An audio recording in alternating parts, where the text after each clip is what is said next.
90 years ago, the Virginia Farm Bureau made our local farmers a promise to protect and preserve a way of life they worked so hard to establish. Today, our insurance agents work to protect all Virginians, not just farmers. We want to keep Virginia, Virginia. More information is at farmbureauadvantage.com.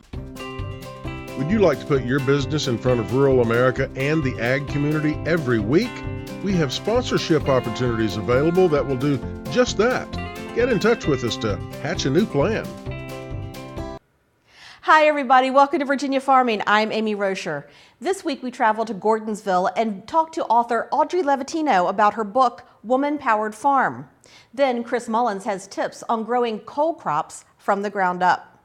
We'll also have the Ag Calendar, a Minute in the Field video, and of course the Ag News of the Week, all on this edition of Virginia Farming.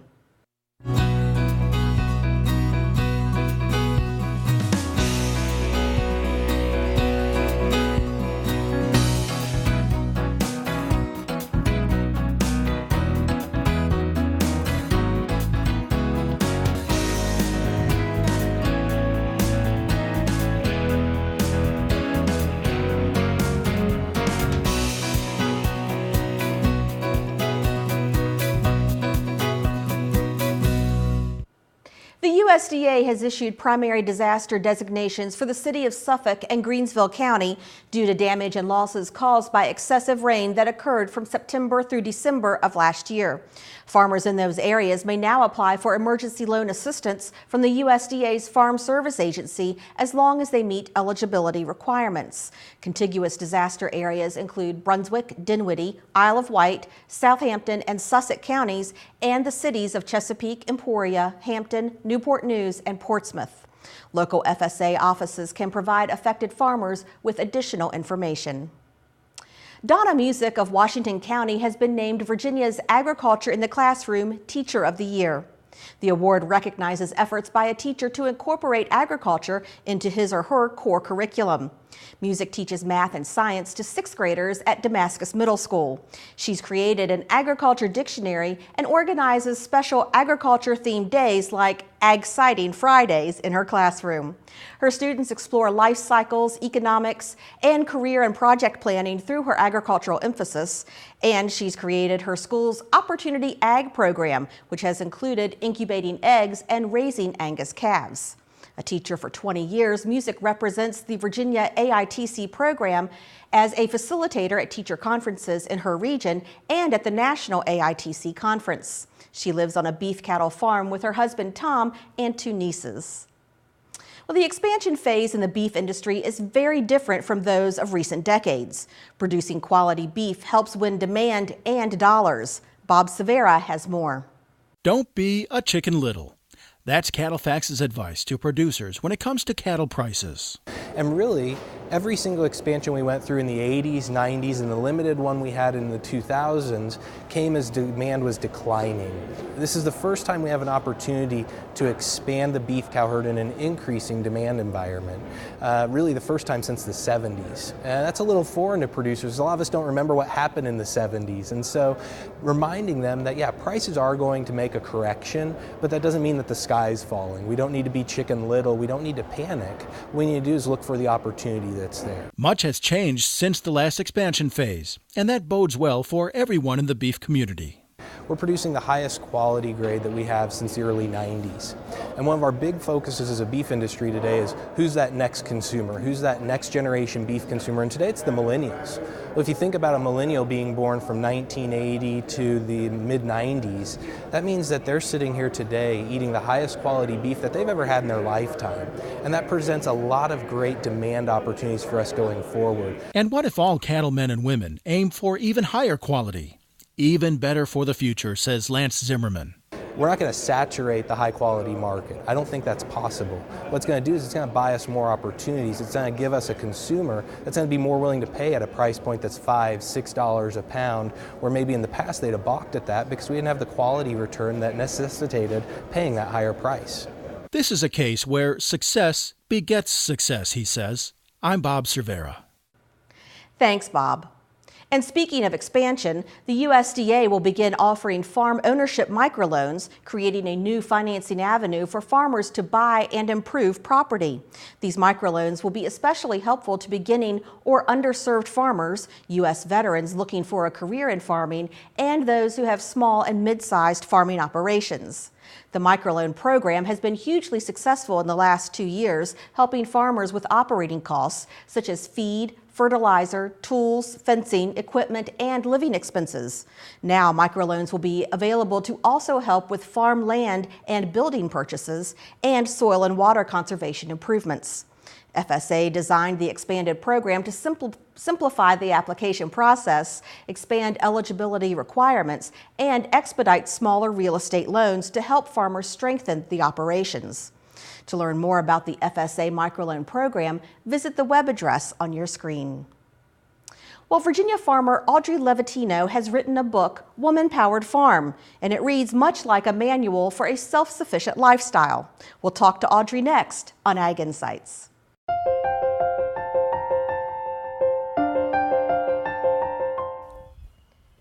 Today we're in Gordonsville and we're visiting the farm of farmer and author Audrey Levatino. Audrey, thank you so much for having us out today. Well, I'm so glad you could come. Thank you. Well, it's a beautiful setting here. Well, thank you very much. It's a little dreary, misty today, but yeah. Now, you're an author, but you're also a farmer. But I read where you were actually an English teacher to begin with. So how did you get to be a farmer? Well, we had bought this property when we first moved here. I was still an English teacher by profession and looked for a job doing that and found one. But after a few years, it got harder and harder for me to leave the farm. There was so much to do, and it was just such a great experience being here that I started thinking, well, there must be some way that I can do something with this farm and maybe make a living at it. I was also intoxicated with the idea of selling things at the farmer's market. So that kind of led to me making a career switch when I turned 40, and I had the milestone, and deciding to be a flower farmer. Okay. So how long have you been farming? Gosh, it has been, I've farmed while I was still teaching, so probably about 12, 13 years now. Okay. Yeah. And how big is the farm? The farm itself is 23 acres, but 10 of that is woods. Okay. So the part that's actually farmed is only about 1.5 acres. Okay. Well, I see a lot of animals around, but what do you raise here? Mostly I grow cut flowers. That's where I make the money that allows me to do this farming thing that pays the bills for the plants and the animals. But we also have chickens, for free-range chickens for their eggs, and we've got a couple of donkeys and a couple of llamas, which people always ask me, what do you do with them? Well, so what do you do with them? Mostly just admire them from afar, but they do provide manure, which is great when you have a farm. We do a lot of composting, and so that's a great source of manure for us. Also, they help keep our fields in check, so they eat the field, which is another great thing. And also they are calming and soothing, meditative sorts of animals to have around. They're sweet. Yes, they are. And they were very interested in us when we came in this morning. Very curious animals. They love people. The donkeys especially love children. When we have farm tours out here, the donkeys are always happy to let the children shove grass in their face and pet them and pull on their ears, and it's like, wow, I never knew they were so gentle. So you guys, do you do some farm tours to bring kids out and help educate? Yeah, we do. We through our city market, they have farm tours every year, and we're one of the farms on that tour, and so families and people come to visit the farm all day long. It's really fun. Okay. So you primarily make your money off of cut flowers. Yes. Where do you sell your cut flowers? At the Charlottesville City Market, and also to local florists and designers. They're always interested in that kind of unique and special flower that you get that can't really be shipped. A lot of flowers that are shipped are stored dry, and some of the best flowers can't be stored dry. So the florists and designers are always very happy to get fresh local flowers. So very Absolutely. nice. Well, you left your teaching job to become a farmer. How long did it take you to actually become profitable in what you were doing?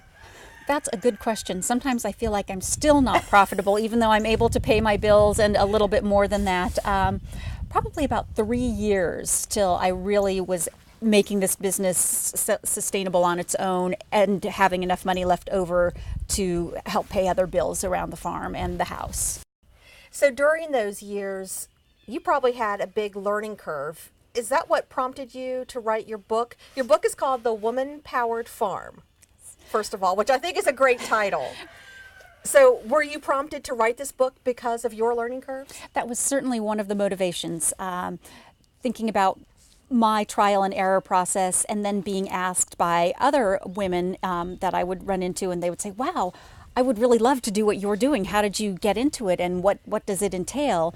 And through answering their questions, beginning to think, wouldn't it be nice to have something that's a little more step by step as a guide and an encouragement. A lot of this book is not simply showing how to do things on a farm, but talking about the process and recognizing other women who are doing it and showing all the different ways you can go about it. There's not just one way, and wanting to spread that information so that other people can take that leap and enjoy what I'm enjoying. So women in farming has changed over the years. Can you share some of the statistics that you know about women farming? Well, just in doing the research, one of the main things that I found that was kind of shocking and interesting at the same time was that even though women have been farming for decades, many times they weren't counted on the census because they were a wife. Even though they jointly owned the farm, it was only the man who was considered the proprietor, and so he was counted on the census as being the owner. So women weren't counted for a long time, even though they were farming.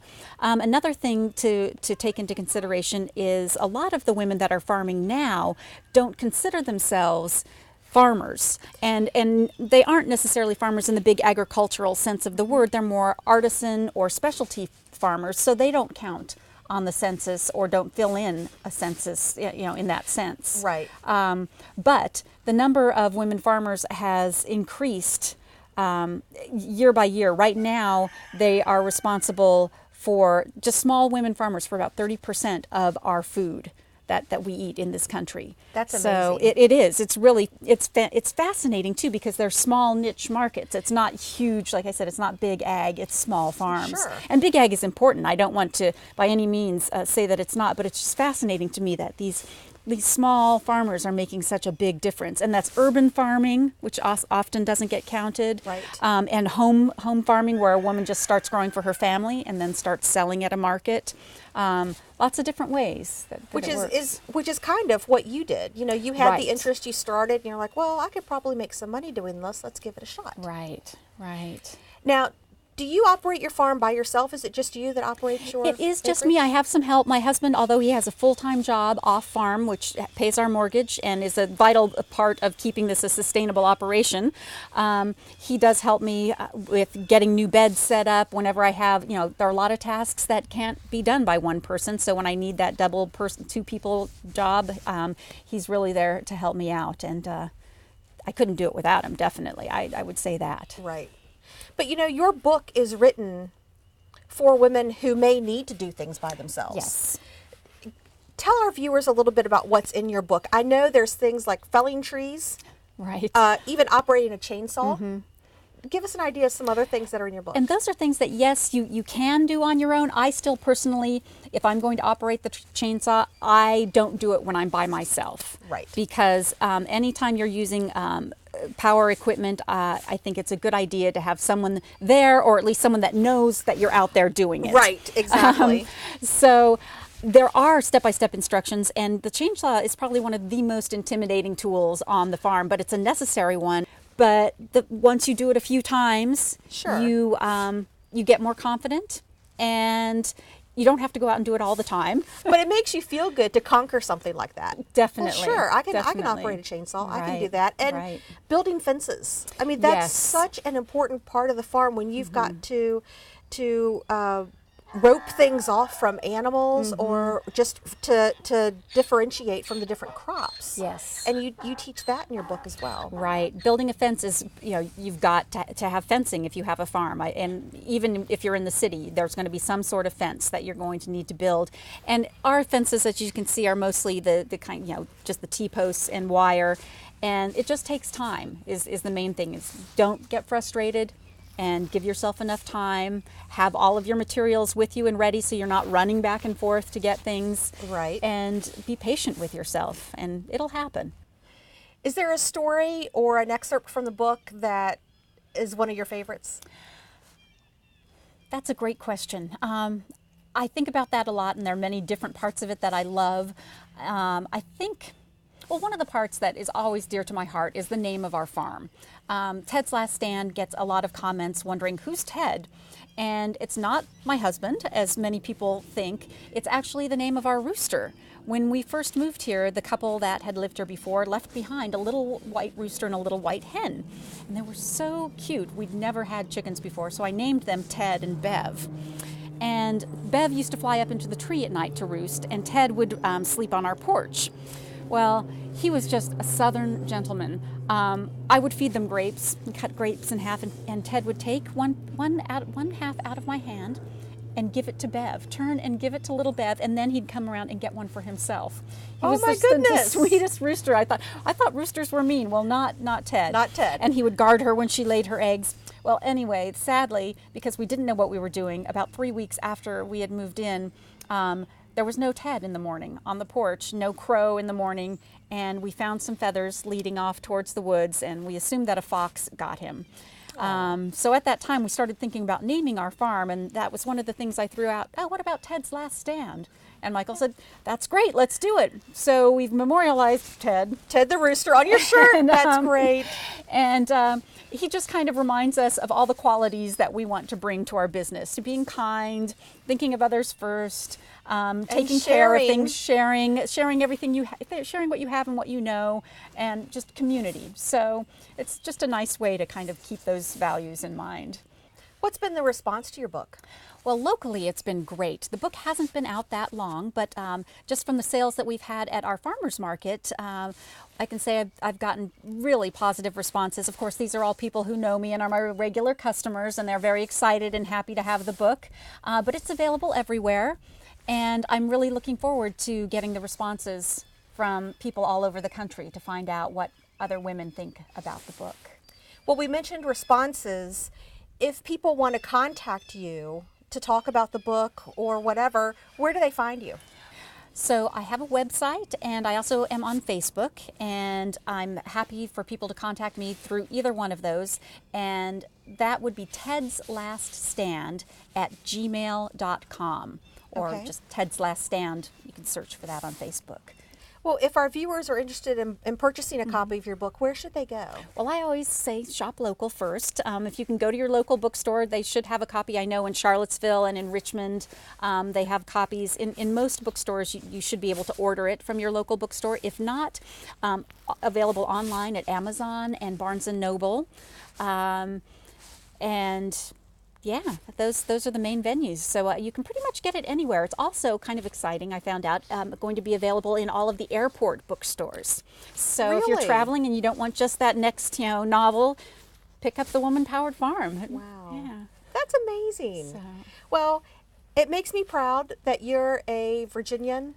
You're a woman, and you've conquered all of this wonderful stuff that you're doing. I love that you said conquered, because I certainly don't feel like I've conquered. I think every day is a new adventure where I hope to make that next step. If you can write a book about operating a chainsaw, building fences, planting plants so that they are prosperous, I think you've conquered something. Well, thank you, Amy. That means a lot coming from you, because I know that you know about farming. So well. A little bit. I learn as I go myself. Right.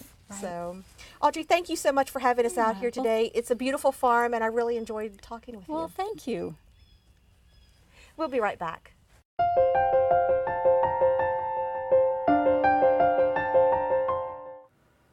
There is produce that can be grown during the winter months. Today, Chris Mullins has tips on growing cole crops from the ground up. Hi, and welcome to Virginia State University's Randolph Farm. Today we're going to be talking about what you might be able to put in your garden in the fall. And these crops that you see all around me are cole crops. That's C-O-L-E, not cold, although they do very well in cool or cold temperatures. They're also known as brassicas or the cabbage family of crops. They're crops that in most of Virginia you can plant in late August, early September, and run through now. November, December, January, maybe even on some of these. They can be a great crop for your garden that time of the year and can be very, very productive. Because they're in the same family, they all have very similar requirements. The spacing that you would space within the row, around 18 inches for most of these, the way that you would plant them, their pH requirement, for example, anywhere from 6.5 to 7.0 is good for most of these crops. They need a steady supply of water throughout the growing season, probably about an inch a week, and they need a fair amount of fertilizer that you can give them through amending the soil with compost or some type of synthetic fertilizer.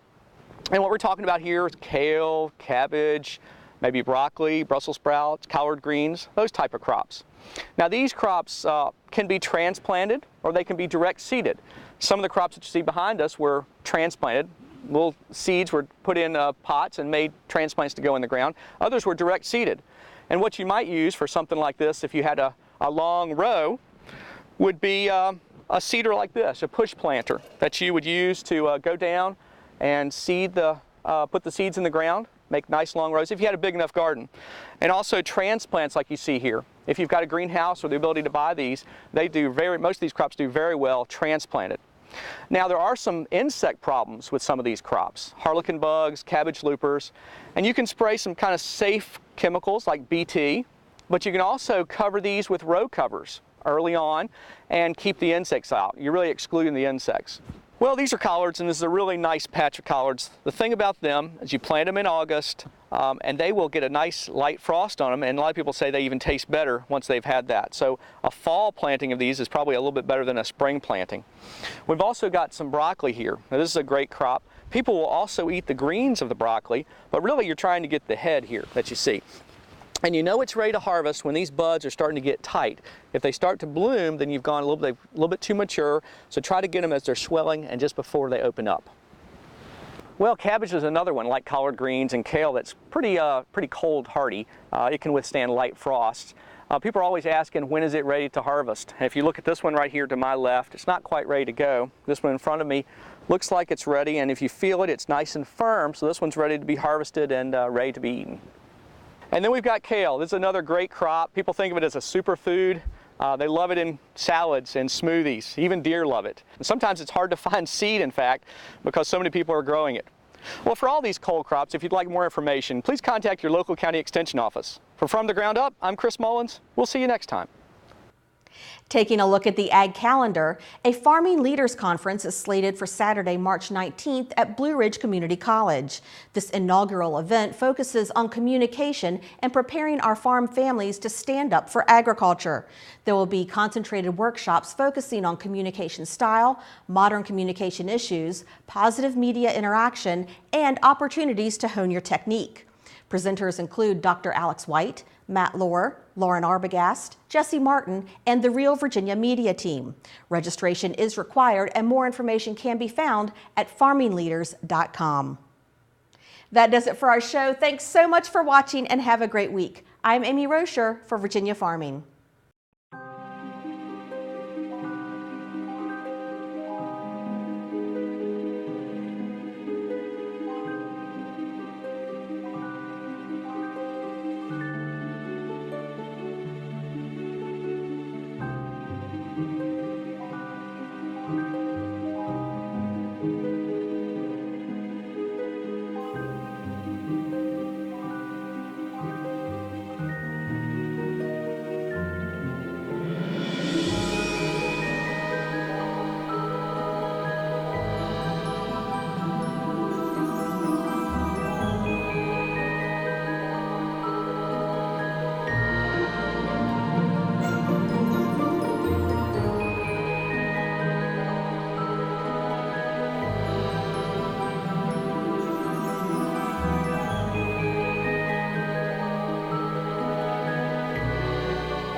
90 years ago, the Virginia Farm Bureau made our local farmers a promise to protect and preserve a way of life they work so hard to establish. We want to keep Virginia, Virginia. Anyone can be a Farm Bureau member, and there's a local Farm Bureau in every county. More information is at vafarmbureau.org. Would you like to put your business in front of rural America and the ag community every week? We have sponsorship opportunities available that will do just that. Contact us to find out how you can milk it for all it's worth. Check out Virginia Farming on Facebook. Virginia Farming's Facebook page is a great way to stay connected with Virginia agriculture. You might even find some humor there too. You'll find links to events and happenings all over the Commonwealth that are of interest to farmers and consumers alike. So connect with us and share your stories and photos with the Virginia farming community and keep up to date on all things agriculture. Virginia Farming on Facebook.